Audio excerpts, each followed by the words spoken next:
ఆషాఢ మాసంలో ఆరోగ్య సమస్యలు తగ్గించడానికి ప్రకృతి ప్రసాదించిన వరం గోరెంటాకు అన్న వాణి భరత్ గౌడ్. మున్సిపల్ చైర్పర్సన్ వాణి భరత్ గౌడ్ మాట్లాడుతూ ఆషాఢం మాసంలో ఆరోగ్య సమస్యలు తగ్గించడానికి ప్రకృతి ప్రసాదించిన గోరెంటాకు మహిళలకు ఎంతో దోహదపడుతుందని యాదగిరిగుట్ట మున్సిపల్ చైర్పర్సన్ వాణి భరత్ గౌడ్ అన్నారు.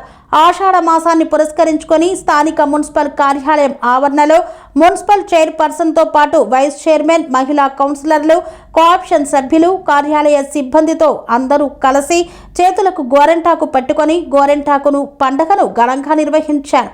ఈ సందర్భంగా ఆమె మాట్లాడుతూ గోరెంటాకు వేడుకలు అదృష్టం, ఆరోగ్యాల సంగమమని, కుల మతాలకు అతీతంగా జరుపుకునే వేడుక ఇది అన్నారు. ఆషాఢం వచ్చిందంటే చాలు ప్రతి ఒక్కరికి గోరెంటాకు గుర్తుకు వస్తుందని, దీంతో ఇంటింటా గోరెంటాకు సందడి నెలకొంటుందని తెలిపారు. మహిళల జీవితాలతో ముడిపడి ఉన్న గోరెంటాకు ఎన్నో ప్రత్యేకతలు ఉన్నాయన్నారు. అన్నదమ్ములు, చెల్లెళ్ల బంధాన్ని, భార్యాభర్తల సంబంధాన్ని పెంపొందించడానికి ఇది ప్రజలలో నిలిచిపోయిన నమ్మకం అన్నారు. అతివల చేతుల అందాన్ని మరింత పెంచడంతో పాటు ఆరోగ్య సమస్యలకు చెక్కు పెట్టడంలో గోరెంటాకు ప్రత్యేకత ఉంది అన్నారు. ఆనాటి నుండి వస్తున్న తెలంగాణ సాంప్రదాయాలు, ఆచార వ్యవహారాలు భావితరాలకు తెలియచేయడానికి గోరెంటాకు ఇందుకు నిదర్శనమని తెలిపారు.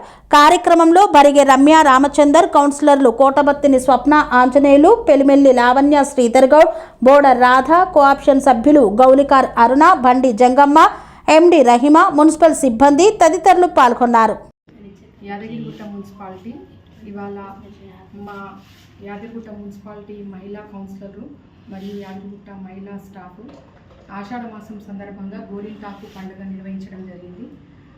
ప్రత్యేకమైన ఆషాఢ మాసంలో గోరింటాకు పండుగ అనేది ప్రత్యేకమైనది.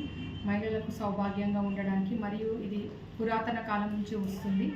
ఆరోగ్యంగా ఉండడం కోసం కూడా ఈ గోరింటాకు పండుగ చేసుకోవడం జరుగుతుంది. వాళ్ళ యాదగిరిగుట్ట మున్సిపాలిటీలో ఈ గోరింటాకు సంబరం అనేది చేసుకోవడం జరిగింది. అప్పటి నుంచి కూడా పాతకాలం నుంచి కూడా వస్తున్నటువంటి ఇది ఒక సంప్రదాయం. రేపటి భావితరాలకు కూడా ఇది ఆదర్శ సూచకంగా ఉంటుందని చెప్పేసి ఈ కార్యక్రమాన్ని నిర్వహించడం జరిగింది.